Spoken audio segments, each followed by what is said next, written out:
아멘.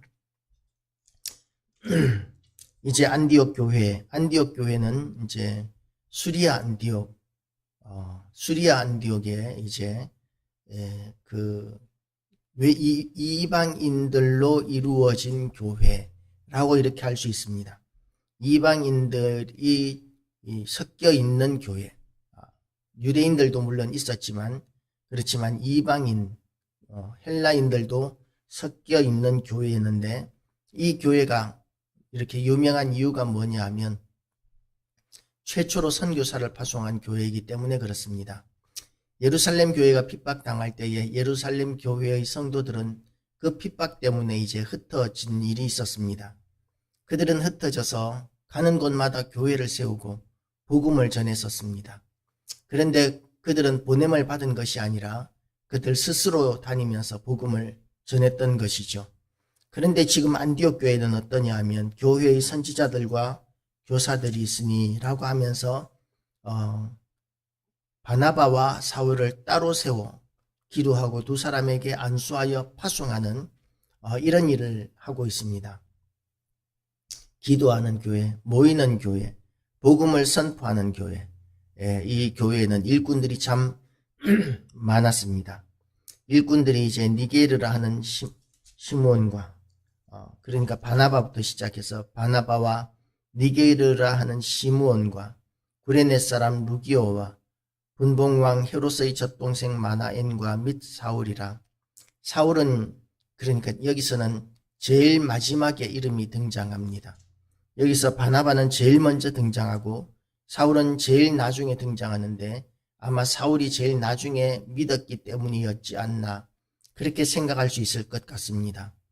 많은 성도들이 사울이 교회를 핍박했던 것을 기억하고 있기 때문에 사울이 회심하고 난 뒤에도 그를 가까이 하지 못하고 피하고 멀리 했었는데, 이 바나바는 가장 교회의 지도적인 위치에 있는 자로서 사울을 찾아가서 사울을 인도해주고 또 사울을 보증서는 그런 일을 하는 사람으로서 이 바나바는 참 위대한 하나님의 사람이다 라고 이렇게 이야기할 수 있습니다. 그리고 이제 여기에 여러 사람들이 이제 일꾼으로 있는 교회, 그러니까 제법 규모가 있는 교회라고 이렇게 이야기할 수 있을 것입니다. 적어도 둘, 셋, 넷, 다섯, 한 5명 정도, 이렇게 5, 6명 정도의 지도자, 교역자가 있는 교회이기 때문에 5, 6명 정도의 교역자가 있는 교회라면 그때 당시로서는 상당히 큰 교회라고 이렇게 이야기할 수 있죠. 그리고 이들은 기도하는 사람들이었는데 주를 섬겨 금식할 때에 성령이 이르시되 내가 불러시키는 일을 위하여 바나바와 사울을 따로 세우라 하시니, 금식하고 기도하는 그런 일들을 또한 솔선수범하고 있습니다. 하나님께서 그렇게 기도하는 자들에게 나타나셔서 바나바와 사울을 따로 세우라 하시니까 또 금식합니다. 이에 금식하며 기도하고 두 사람에게 안수하여 보내니라. 그렇게 이 초대교회는 기도하고 금식하고 그리고 파송하고 전도하고 교회를 세우고 정말 역동적으로 움직이는 교회였다고 할 수 있습니다. 이렇게 역동적이었던 이 교회와 같이 우리 행복한 교회도 이렇게 역동적인 교회가 되기를 축복합니다. 그렇게 두 사람이 보내심을 받아 실루기아에 내려가 거기서 배 타고 구브로에 가서, 구브로는 이제 제법 큰 섬입니다. 지금 구브로는 이 유대 땅에서도 그렇게 멀지 않은 지중해에 있는 큰 섬인데, 이 섬에는 이제 요한을 수행원으로 이렇게 하면서 바나바와 사울 두 사람이 함께 보냄을 받아서 가고 있습니다.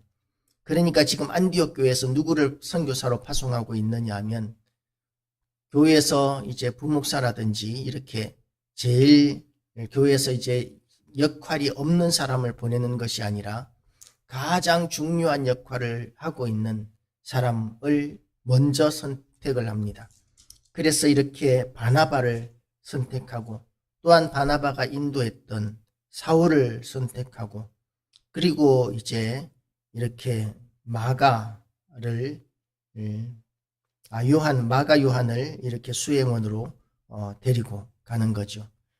다들 안디옥 교회에서 귀한 역할을 하는 정말 일꾼들이었을 텐데 그런 꼭 필요한 일꾼들을 뽑아서 보내는 이 이유가 뭐냐면 하나님께서는 복음을 전하고 선교하는 일을 그만큼 귀하게 여기시기 때문이다 라는 것을 우리가 생각할 수 있습니다. 그가 총독 서기오 바울과 함께 있으니 서기오 바울은 지혜 있는 사람이라. 이 섬에는 총독이 있었는데 총독의 이름이 서기오 바울이라고 이렇게 이야기합니다. 서기오 바울. 그러니까 사울이었던 바울. 이 바울에게는 사도 바울에게는 이름이 두 개가 있죠. 유대식 이름인 사울과 헬라식 이름인 바울 이렇게 있는데 이렇게 선교 여행을 다니면서 헬라식 이름인 바울을 많이 사용을 하고 있습니다. 그렇게 서기오 이 바울의 전도를 받아서 예수님을 믿고 복음을 받아들이는 이런 놀라운 역사가 나타나고 있습니다. 그런데 그 섬에는 마술사가 있었습니다. 마술사는 물론 눈속임을 통해서 마술을 행하기도 했겠지만 이 시대의 마술사라고 하면 아마도 악한 영들의 도움을 받아서 신비스러운 일을 하기도 했던 그런 마술사이지 않나 생각이 됩니다. 지금도 무당들이 굿을 할 때 보면 작두를 타는 모습을 볼 수 있습니다. 작두가 뭐냐면 이렇게 칼입니다. 그 칼을 아주 종이가 베어질 정도로 면도칼같이 날카롭게 칼을 갈아서 이렇게 날을 세워 놓습니다. 그러면 그 날이 선 이 칼날 위에 무당이 올라서는 것이죠. 보통 사람들이 올라서게 되면 맨발로 올라서는데 보통 사람이 올라서게 되면 금방 발을 베게 되어 있습니다. 그런데 이 신접한 무당이 올라서게 되면 그러면 그 위에서 춤을 덩실덩실 추고 펄쩍펄쩍 뛰어도 발이 상하지 않는 것이죠. 귀신의 능력으로 그와 같은 일을 하는 것입니다. 우리가 예수 믿는 사람이기 때문에 우리는 귀신의 존재를 안 믿는 것이 아닙니다. 귀신은 존재합니다. 항상 우리를 공격하고 노리고 있습니다. 예수님이 사역하실 때에도 얼마나 많은 귀신들을 쫓아내시고 대적하셨는지 우리가 기억해야 합니다. 성경에서 예수님께서도 귀신들을 쫓아내시고 대적하셨던 것과 같이 우리도 영적인 싸움이 있다는 것을 알고 우리가 그 영적인 싸움에서 예수 그리스도의 권세와 능력으로 우리는 이긴 자라는 것을 우리는 알아야 합니다. 그래서 우리는 귀신들을 두려워할 것이 아니라 귀신 앞에서 강하고 담대함으로 대적할 수 있어야 합니다. 마귀를 대적하라 그리하면 저가 너희를 피하리라 하고 이렇게 하나님께서는 말씀하셨습니다. 그래서 우리는 마귀를 대적해야 합니다. 아무리 친절하게 다가올지라도 아무리 대단한 능력으로 다가올지라도 아무리 우리에게 달콤한 말을 할지라도 우리는 그런 것들에게 틈을 보여주면 안 됩니다. 왜냐하면 그것들은 속이는 자들이고 그들의 최종 목적은 결국은 우리를 멸망시키는 것이기 때문에 그렇습니다.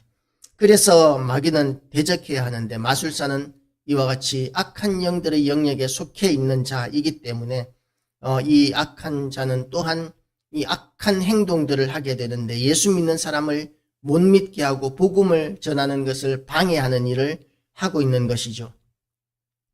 그 온 섬 가운데로 지나서 바보에 이르러 바예수라 하는 유대인 거짓 선지자인 마술사를 만나니 그가 총독 서기오 바울과 함께 있으니 서기오 바울은 지혜 있는 사람이라 바나바와 사울을 불러 하나님의 말씀을 듣고자 하더라. 이 마술사 엘루마는 이 이름을 번역하면 마술사라. 그들을 대적하여 총독으로 믿지 못하게 힘쓰니 우리는 이렇게 사역을 감당하는데 사명 감당하는데 이런 악한 영들의 방해가 있다는 것을 염두에 두어야 합니다. 우리가 하는 사역이 항상 형통하고 순탄하지 않을 것이라는 각오를 해야 합니다. 왜냐하면 마귀 사탄은 끊임없이 우리를 공격하고 회방하고 넘어뜨리려고 합니다. 왜냐하면 그것이 그들의 일이기 때문입니다. 하나님을 대적하는 일, 예수 믿는 사람들이 방탕하여서 그야말로 믿지 않는 자와 방불하게 그렇게 타락하고 비참하게 떨어지는 것, 하나님의 진노 아래 놓이게 하는 것, 이것이 이 악한 영들이 하는 일이죠. 그래서 이 엘루마 마술사는 그와 같은 일을 지금 이 총독에게 복음을 전하지 못하게 하는 것으로 하고 있는 것입니다.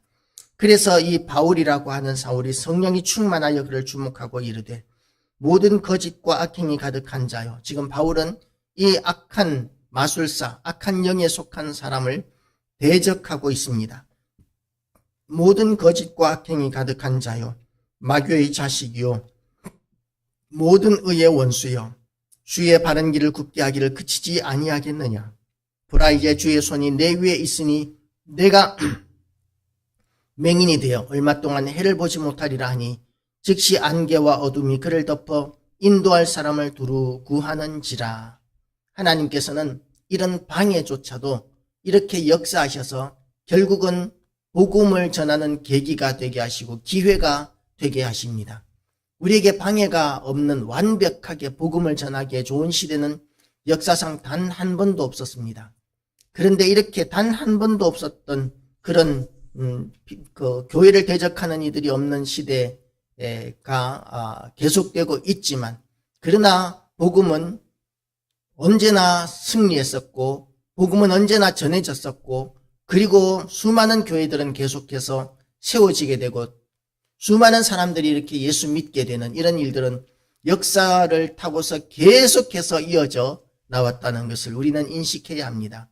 그래서 결국은 마귀 사탄은 끊임없이 교회와 성도와 선교사들을 그렇게 대적하고 핍박하고 공격하지만 결국 그들은 멸망하고 그들은 아무런 힘을 발휘하지 못하고 그들의 뜻도 이루지 못하고 온전히 하나님의 뜻이 이루어지는, 그래서 교회가 승리하게 되는 그런 역사가 사도행전의 역사고 지금 우리 교회의 역사라는 것을 믿으시기 바랍니다.